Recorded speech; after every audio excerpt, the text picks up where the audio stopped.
qui le couvre complètement et on ne sait pas ce qu'il y a en dessous.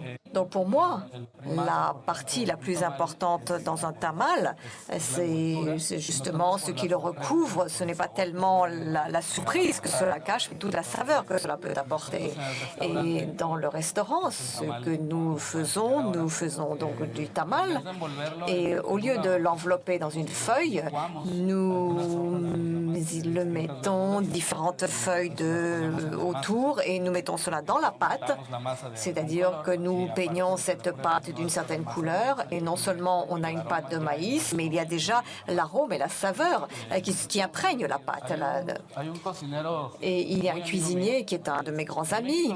Et au Mexique, d'ailleurs, nous les cuisiniers, nous sommes très unis.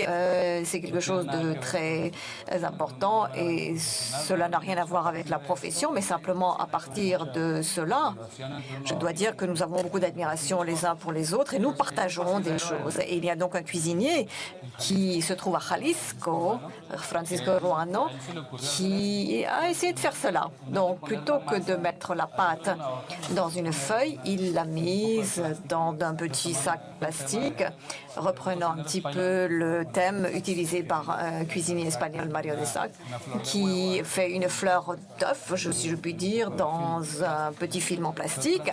Et Francisco nous a servi un tamal qui avait été cuit comme ça dans du plastique. Donc, comme vous le voyez, et c'est une autre technique de cuisson du tamal. Nous, ce que nous avons fait un certain type de pâte que l'on utilise pour d'autres types de tamal et que l'on appelle le tamal colado.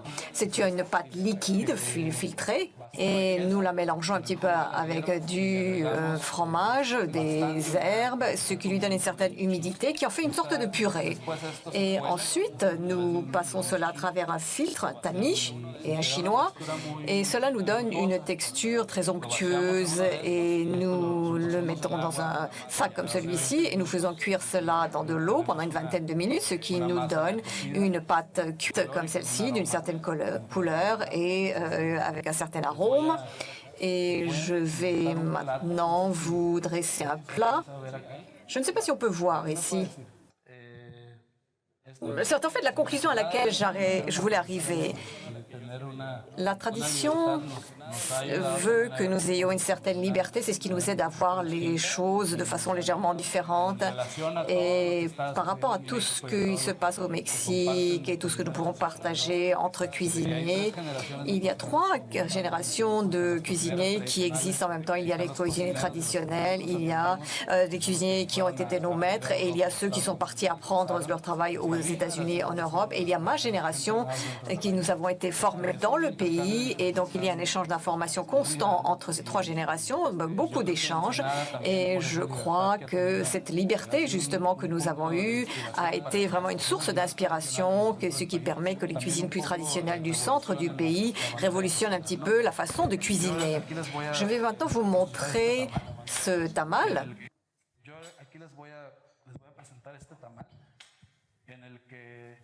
Au lieu d'être à l'intérieur, les ingrédients sont à l'extérieur. C'est un tamal qui est fait donc avec des haricots et également des feuilles, ce que l'on appelle les hoja de apio. C'est une inspiration de oaxaqueño. Nous avons donc un cuisinier de la région qui nous a inspirés et j'ai entendu qu'il y a beaucoup de restaurants qui, grâce à cette liberté créative, les gens qui travaillent là-bas ont beaucoup de liberté et je dois dire qu'en général, on apprend de tout le monde et c'est quelque chose de très important. Donc, c'est un cuisinier de Oaxaca qui nous a appris à faire cela et nous avons commencé à faire ces plats qui sont un petit peu plus mexicains. Et lorsque l'on ne connaît pas grand-chose de la culture mexicaine et que l'on va manger dans cette région de Basse-Californie, nous, quand on parle de Mexique, on parle de sombrero, de pistolet. Or, là, on rencontre un Mexique totalement différent. Donc, les gens se heurtent à quelquefois quelques déceptions parce que, bon, en dépit du fait que l'on ne rencontre pas ce à quoi on s'attendait, c'est quand même le Mexique. Il est très difficile d'expliquer de quel type de Mexicain il s'agit quand on est dans notre région, mais si vous prenez par exemple notre carte, vous voyez quel est le résultat de notre mexicanité très profondes et ce sont des plats que nous consommons de manière générale. Là, nous avons donc un mole oaxaqueño que l'on appelle l'amarillito. Ce n'est pas un mole qui est fait avec du chocolat et il y a environ 18 ingrédients différents dans les moles traditionnels, mais il s'agit d'un des moles de Oaxaca, de la région, et c'est pourquoi nous l'appelons le mole oaxaqueño. Le mot mole vient de mouli, qui veut dire sauce, et le guacamole s'appelle comme ça parce qu'en fait, c'est une sauce d'avocat, le guacamole.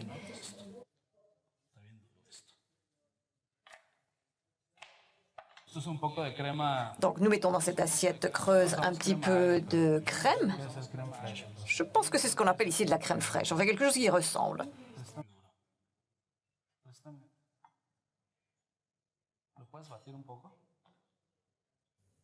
Bien, voilà. Désolé, c'est en train de décongeler. En général, bon, dans les camals, nous mettons également de la crème. Il y a des endroits où on en met, d'autres où on n'en met pas.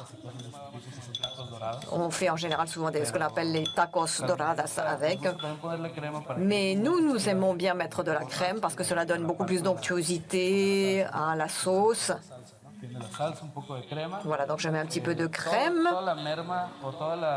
et toutes les différents légumes, enfin tous les éléments biologiques que l'on utilise dans le restaurant. Nous faisons donc, disons, une sorte de compost pour le jardin avec tout ce qui reste. Et il y a également des herbes que nous brûlons. Nous faisons avec cela de la cendre et nous mettons cela sur le plat à la fin pour donner une certaine saveur au plat. Donc, ce sont des cendres d'herbes ou des cendres faites à partir de différentes choses. Cela donne une certaine saveur particulière. C'est comme une poudre que nous mettons qui recouvre, par exemple, quelquefois les poissons.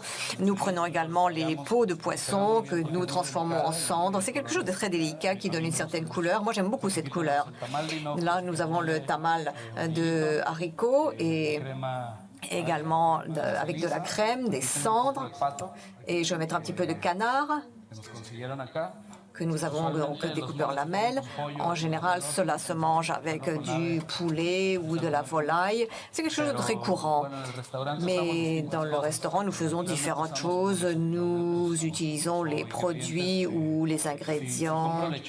Par exemple, si j'utilise de la volaille, je prends toutes les parties de la volaille pour l'utiliser pour le tamal.